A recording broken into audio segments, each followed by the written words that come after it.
Usut punya usut, katanya sih kemarin Pak Miftahul Ulum tidak jadi datang ke baris krim. Loh, kenapa nggak jadi? Entahlah, alasan mangkirnya Miftahul Ulum belum dipublikasikan secara resmi oleh pihak Mayuni. Jadi kita tunggu saja ya guys, info-info selanjutnya. Sebagai respon atas pemanggilan Miftahul Ulum ke baris krim, pihak Pitup mengadakan gebrakan baru nih guys. Seperti dilansir dari IG Pitup Indonesia, telah diadakan silaturahmi perwakilan Pitup berarus bawah dengan Dewan Direksi atau Pembina Pitup tanggal 2 Februari tahun 2022 kemarin. Semua berjalan lancar. Untuk diketahui, perwakilan dari Pituber adalah Kiai Eman dan tokoh agama yang lain. Agar kalian tidak penasaran, yuk sama-sama kita bahas bukti pertemuan tokoh agama Pitup dengan Dewan Komisaris Bapak Kiai Eman Suryawan. Poin-poin penting pertemuannya adalah sebagai berikut guys. Saudara-saudara VTuber Indonesia dimanapun kalian berada, apapun warna kulit, baju, dan hobi kalian, apapun persoalan kalian dengan orang-orang yang tidak kalian suka, bahkan kalian yang sedang berperkara dengan sesama, berperkara di sini maksudnya adalah laporan ke Bareskrim ya. Lanjut. Ketahuilah bahwa itu hanya akan mengantar kalian kepada menang jadi arang, kalah jadi abu, dan pihak lain yang diuntungkan. Tidak ada keuntungan bagi kalian dan keluarga. Ayo saudara-saudara, kembalilah ke rumah kalian. Pitup rumah kalian dan rumah kita bersama. Mari kita jaga dengan merapatkan barisan, menyatukan hati dan tujuan, menyamakan langkah untuk masa depan. Percayalah, Pitup milik kalian dan milik kita semua. Mari kompakkan doa dan harapan. Satu hati, satu komando untuk Pitup Long Life. Salam satu komando, salam ekstrim, Pitup untuk Indonesia. Itu dia guys, poin-poin pentingnya. Silahkan Anda menafsirkan sendiri ya. Tidak lengkap rasanya kita tidak membahas update Pitup terbaru edisi Jumat Berkah. Mari kita pantengin. Kata siapa kita nggak bisa tahu isi hati seseorang. Isi hati yang baik akan melahirkan pikiran yang baik. Pikiran yang baik akan mengeluarkan ucapan baik. Dan ucapan baik akan menunjukkan tindakan yang baik pula. Makanya kita disuruh menjaga segumpal darah bernama hati. Tetaplah hati-hati karena virus Ponzi selalu mengintai orang-orang yang putus asa. Sabar yang seperti apa lagi ya? Udah sabar kok sejak 1 tahun yang lalu. Setidaknya kita bisa dapat info yang valid aja. Soalnya kan gak enak digantung terus. Lihat konten kreator buat konten, alhamdulillah kontennya terus ada, tetapi nggak ada info yang valid, ya kan? Semoga para pejuang semuanya sehat dan lancar tiap usahanya. Dan semoga juga membawa berkah serta barokah hingga mencapai puncak utama, yaitu Pitup On kembali.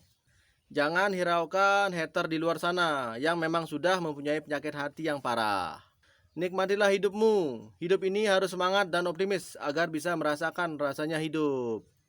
Gus Sigit dulu pernah bilang, seandainya jika Pak Kiai Eman bertemu dengan tokoh agama, maka legalah hati VTuber dan tadi malam sudah terlaksana.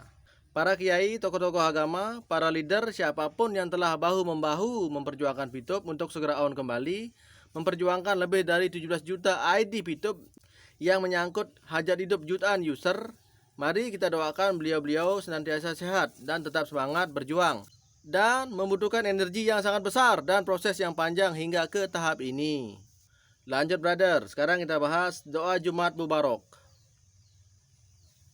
Ya Tuhan, bila hari Jumat ini masih menjadi bagian hidup kami, berikanlah kemudahan dan kelancaran atas semua ikhtiar kami. Ya Tuhan, bila rezeki yang kau turunkan masih ada bagian hak kami, maka datangkanlah dalam jumlah yang berkah dan halalan thayyiban.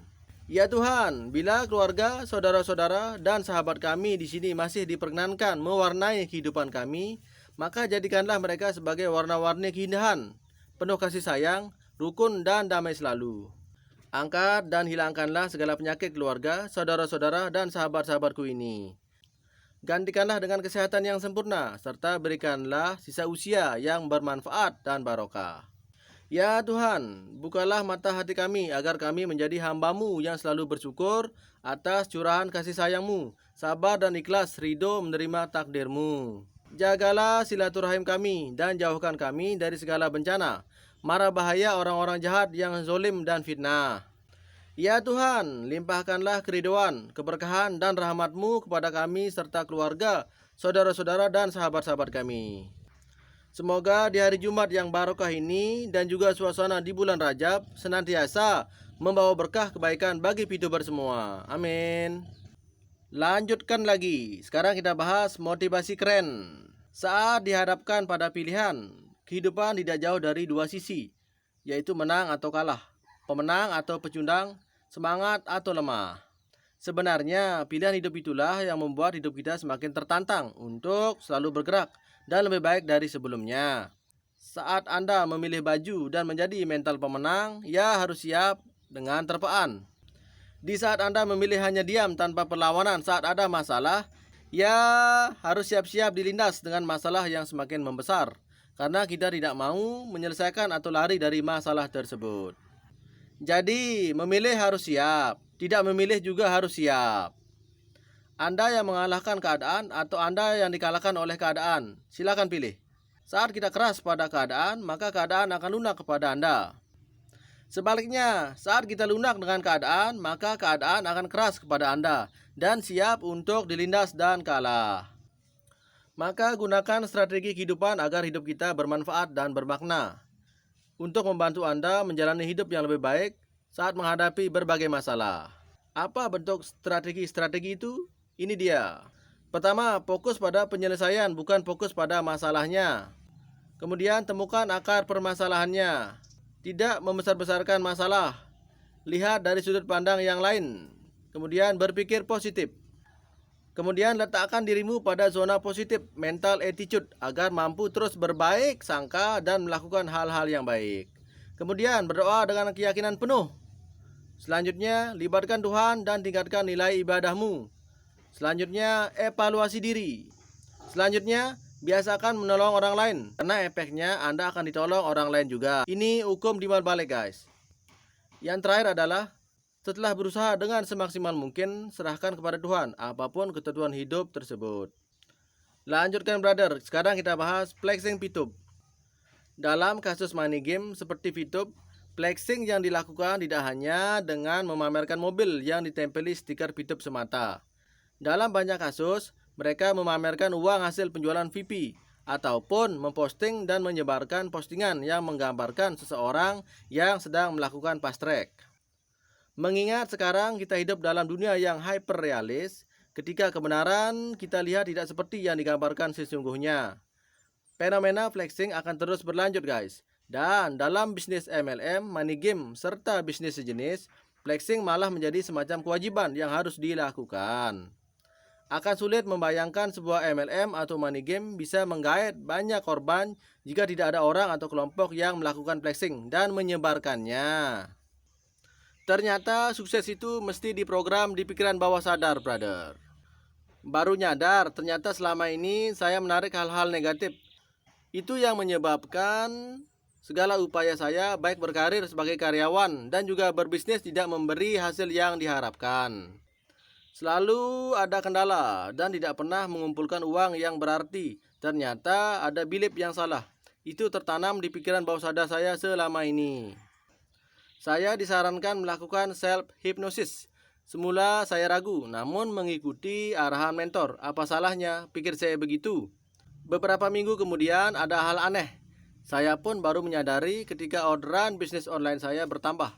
Pernah dalam sehari mencapai omset 2 juta rupiah. Wow, itu belum pernah terjadi sebelumnya. Marketing dengan gaya promosi setinggi langit terkadang justru berujung kepada malapetaka. Uang ditabung di rekening bank saja. Jangan salah, itu bukan nabung tetapi nitip. Sewaktu-waktu bisa kita ambil, kan ada ATM, ya kan? Yang namanya nabung itu mengumpulkan uang dalam jangka waktu tertentu atau sampai sejumlah tertentu dengan maksud tujuan tertentu pula. Misalnya dalam periode 5 tahun, 10 tahun, 15 tahun, dan 20 tahun. Kalau nabung aset plus ada manajemen risiko dan income dari aset serta programnya gimana? Itu sih namanya nabung aset. Nabung kok dapat income, ya kan? Hiya. Kukira keras, ternyata kertas. Hahaha. Sekian update YouTube kali ini. See you.